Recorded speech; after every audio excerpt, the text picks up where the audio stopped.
we're zeroing in on just one group, Group 106. Okay. And the twist here is all 4 albums in that group were by the same artist, Alice Cooper. All 4? Wow. Yeah, so it gave him this really focused, almost, scientific way to look at Cooper's work, not just scattered hits. Right. And that's where it gets good, because apparently his journey with Alice Cooper wasn't quite what he expected. Some real surprises came up. Definitely challenged his initial ideas. So what was his starting point? What did he think going into this Alice Cooper-only group? Well, honestly, he was pretty dismissive at the start. By his own words, he was kind of close to just writing Alice Cooper off completely. Really? Yeah, he basically had him pegged as a 2-hit wonder. Just thinking about Poison and, of course, School's Out.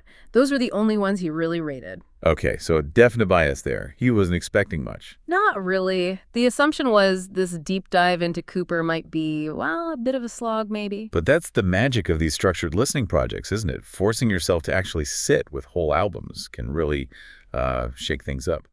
So what was the first big surprise in Group 106? The first real eye-opener for him was the album Hey Stoopid. Hey Stoopid. Okay. Yeah, completely against his 2-hit wonder idea, he found it, and I quote, halfway decent, even quite good in places. Oh, okay. Now, he did say it was a bit overproduced. He described it as Whitesnake circa 1987 type cock rock. Right, that big, polished, late 80s arena sound. Exactly, which, isn't everyone's cup of tea. Yeah. But the key thing is, he heard quality underneath that production. He specifically liked tracks like Feed My Frankenstein and the last track, Wind Up Toy.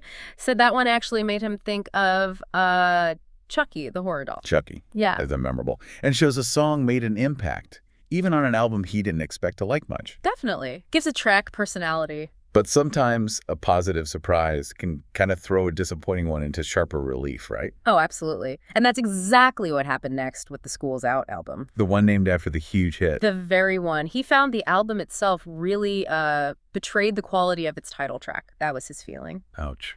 Yeah, he even called out some tracks like Gutter Cats vs. Jets as being like garbage, bordering on unlistenable for him. Wow. So the big single didn't represent the whole album quality, in his view. Not at all. And it's something you see sometimes, right? A massive hit creates expectations. The rest of the album just doesn't meet when you listen closely. Yeah, that makes sense. Our memory of the single can really color things. Okay, so Hey Stoopid was a surprise hit. School's Out a miss. What about the other two? Killer and Goes to Hell. Right, those two. Well, he said Goes to Hell just shaded it over Killer. So slightly preferred Goes to Hell. Okay. But, and this is important, he felt both of them were, quote, miles worse than some of the other stuff that was eliminated in this round from other groups. So even the better of those two didn't really stack up against albums already knocked out. Exactly. He didn't go into huge detail on why for those two, but the feeling was they just didn't grab him the way Hi Stoopid unexpectedly did, or they just didn't hold up under that kind of intense back-to-back listening. Gotcha.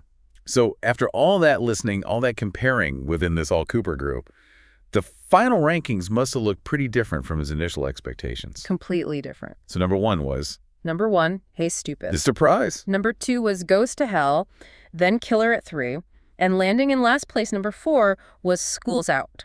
School's Out last, despite the massive title track. That's wild. It really shows how the process worked for him.